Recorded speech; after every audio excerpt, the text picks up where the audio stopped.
Hi y'all and welcome back to CC Convos. Today I'm going to give y'all an update of my plants, how my monstera Thai is doing, and showing you a new plant that I got. So first, we're going to start with the Thai. I showed a video of like how I care for it, and this is the newest leaf. Since I posted that video, I have repotted the plant in a bigger pot, and the roots are going crazy. I'll show you. So back in July, around the 4th of July, I went to Florida and we ended up having a hurricane hit here where I live, Hurricane Beryl. And so I had repotted it right before I went on vacation, but the power had gone out and it was out for a while. So then there was no airflow. So the soil started to develop like some mold, some fungi. And I've been struggling with trying to like get rid of it. But I've done some research and it says that it can be beneficial, and then some says that it could be harmful. So I'm not really sure, but I did sprinkle some cinnamon on top of the soil. So I'll kind of show you. Before I repotted it, the roots were going crazy. And now since I repotted, like look at these roots. They're going absolutely crazy. They have already been taking over this new pot. They look super healthy. I love these clear pots that I got from Amazon. They have holes at the bottom, but I cut slits with like a really sharp knife in here to help with the airflow, especially because this sphagnum peat moss is, I guess maybe it had mold spores in it because there's that fungi in there. Kind of see that like white stuff. But this plant is getting really large. And I'm very excited. Tomorrow I'm going to be getting some worm castings in so I can start to like fertilize this plant. I don't fertilize any of my plants, and I have before, but I've had like horrible luck with it. I've either burned the leaves or like did more harm than good. So I'm super excited to be able to give the plants nutrients and hopefully see them get even larger, the leaves to stay beautiful, and maybe even get a new leaf. But this plant has a super long aerial root. Like, look at that. It's getting more here. And it's just happy. So I think this is like an east-facing window, and it gets great light all day. Now moving on to my variegated rubber tree. This one is honestly the easiest plant to take care of. I feel like all rubber trees are just so easy because you can literally forget about them. The soil can dry out. There's no issues. They grow pretty slowly, I feel like, but they're so easy to take care of. There's not much to say about this plant other than she's just living her best life. I have to dust the leaves quite a bit from my cats, especially because this one likes to jump up over here. Now this one has become huge. I feel like pretty soon I'm gonna have to trim it because it's already coming down quite a bit. But this pothos, like just look at that. It's beautiful. It does tend to get like some yellowing leaves at the top. And honestly, I use those yellow leaves to kind of tell me when I need to water the plant. So if I notice there's gonna be like a yellow leaf at the top, I'm like, okay, it's probably dry. And then I'll take it down, and usually the pot feels very light. So I'm like, okay, this needs some water. I feel like this part of my life right now, I am definitely into plants that are low maintenance. And I'll have a couple that maybe require a little bit more maintenance, but they're plants that I really love. I'm not aiming for like a huge jungle, but for one that's, I feel like, just right for me. Because I feel like for a while, my plants ended up feeling like a chore. I had a huge monstera. The thing was like almost to my ceiling. And then I ended up getting a cat. He was crazy, a little crazy orange cat.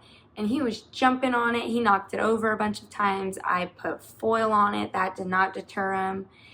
And it was just chaotic. Then I ended up getting some pests, and then my calathea and my begonia were a hot mess, and I was always cutting them, propagating them, trying to save them.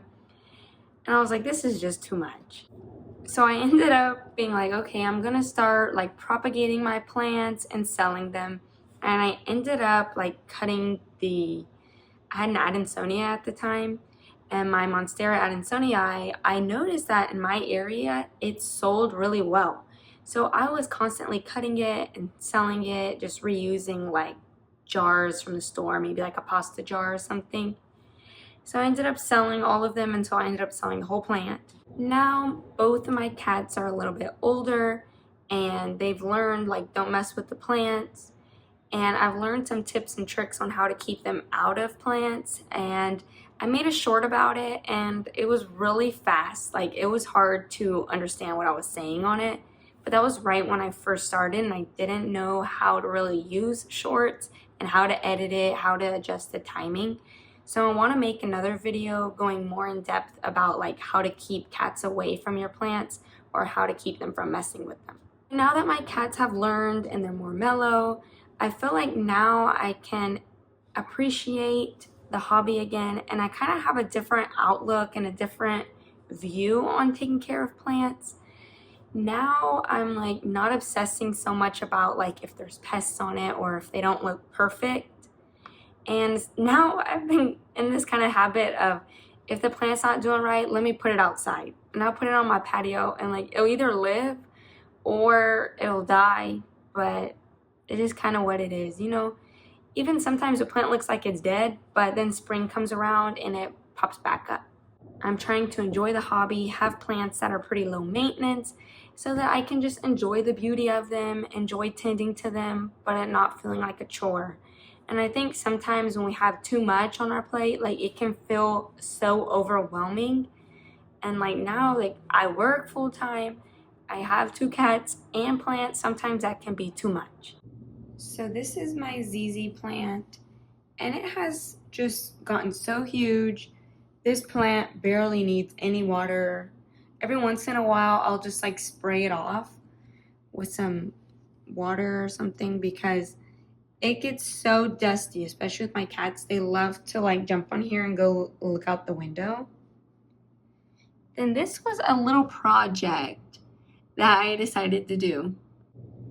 So I probably would have never done something like this before because I would be so scared that I would bring a pest or something into my home. But I was like, you know what, I want to do something different, and I love the look of moss. So I ended up making these mini kokedamas, and I just used sphagnum moss, and I went downstairs by my stairs and I noticed that there was like tons of this beautiful moss growing.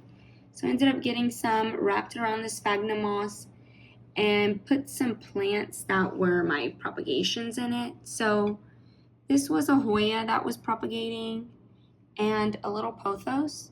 And it's been a couple weeks now and these are doing great. This is my dark rubber tree and it's finally starting to grow for me now. It had taken a long time to grow. I feel like the lighting wasn't the best at where it was, but now it's doing better. This is a Hoya and this has a story about it. So basically, I had this hanging from a hanging basket in my room, but it did not have enough light, right? So it didn't have enough light. So I decided, oh, let me put it outside. It'll get more light.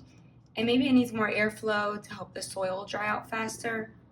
But I guess the sun was way too harsh because half of this plant ended up being fried. So I was like, oh my gosh, I have to save it or it's gonna die out there. So there was 3 plants in the pot. So I separated it and took out one of the plants and potted it in here. I brought it inside, and so now I think it's just gonna take a little time to kind of acclimate. But just have these here right now. I'm going to show you my newest plant. I've wanted this plant for a while now because I really like the look of like philodendrons and I really like the queen anthurium, but I was like, I don't know if I'm ready for a queen anthurium. But I've also really been interested in moss poles, and when I propagated my monstera Thai, I ended up like growing the cuttings in moss and sphagnum moss. So I learned a lot about how to use that medium. So I felt a little bit more confident in using like a moss pole to grow my plants. So I saw on Etsy that there was a cutting for a philodendron splendid, and it was on sale, like super cheap, 75% off or something. So I was like, okay, I'm gonna get it just to see. And when the package came in, it was actually a 2-leaf cutting, but both of the leaves had rooted. So I guess that it was a cutting from a moss pole. But I was like, well, how am I gonna like pot this up when it's literally a leaf, roots, a leaf, and roots? So I ended up cutting in half and making 2 cuttings, and I put one in water and one in soil, just in case one were to die. And the one that's in soil, the leaf looks a little crazy, but I checked the roots periodically and they've been doing really well. So the leaf is a little hot mess. It's yellowing. I don't know if maybe that's just because it's focusing on growing roots and that leaf will end up dying off. Or like, I'm not really sure. That's kind of my guess. Maybe it needs more nutrients, or it's just kind of going into shock because it's being transferred from like a cutting that was probably on a moss pole to soil. But yeah, this has just been in here. It actually has a growth point that has developed since I've had it, and I'm going to show you that real quick. Since I've had it, it has developed this little growth point, and I've just been waiting to see if a new leaf is going to start growing from there, but it's showing signs of growth. It's just very slow. I'm keeping it in a south-facing window, and I think it tends to be pretty happy here. And then I have this other cutting. This is the one that was in water. And while it was in water, it started to grow this like, let me actually get it better there. This little leaf. And so I was like, okay, let's take it out. And I thought that it was stuck in the bottle, and I tried to break the glass bottle and I could not. I was like, oh my gosh, what am I gonna do? Because I didn't want to hit it too hard and like glass would fly up on me. But I also didn't want to break it. So I ended up getting it out with some long tweezers, and I put in some sphagnum moss, and then I just cut a water bottle and put it in. I just watered it this morning, and you can see the root. Man, I cannot seem to get the angles right. You can see the roots in there. They're looking healthy. Right, there's one. Oh, that was shaky. But as of right now, these cuttings, they tend to be doing pretty good. I hope that the roots keep growing and that this leaf here will actually start to like grow up, and the other one, that the little growth point will continue growing. I'm excited to maybe water these with a little bit of like water and worm casting, kind of like I don't know what they call that, but like the little solution, you just mix some worm castings and water and it makes like a little mixture. I want to water these with them just to give them a little extra nutrients to help them grow a little bit better. But yeah, it's beautiful. These are just chilling right now. Okay, the next plant that I'm going to show you is one that I thought I did not want. I think this is called like a pilea. And I had gotten this plant as like a little cutting. It was like a rooted cutting that was potted in here from one of my friends. And she's been having like a problem with fungus gnats. So there was a bunch of fungus gnats in it. So I was like, well, let me put this outside so I don't bring these fungus gnats into my other plants. And I kept it outside for a long time, and it has gotten huge from being outside. Like, look at that. But it's kind of has a little bit of like yellow on the leaves because the August sun in Texas is horrible. So it was gonna like start burning it. So I decided to clean it up and bring it inside. And now I've just been keeping it in the south facing window. And I actually like this plant way more than I thought I would. Like, it is really cute. And this one I think will benefit really good from those worm castings as well. Maybe help with that like kind of yellow hue to the leaves. But this is just kind of where these are, and I love it. The Hoya was actually up there on that hook, But as you can see, kind of on the top of the ceiling, it's pretty dark. So I think it wasn't getting like enough light. So I ended up just taking it down. When I made the moss kokedamas, I actually attempted to make a little terrarium from a jar from the dollar store. So I just got some rocks from the dollar store. I already had some activated charcoal that I put in there. And this is some sphagnum moss that I had. And then I just set the moss on top. I just keep it kind of on my nightstand.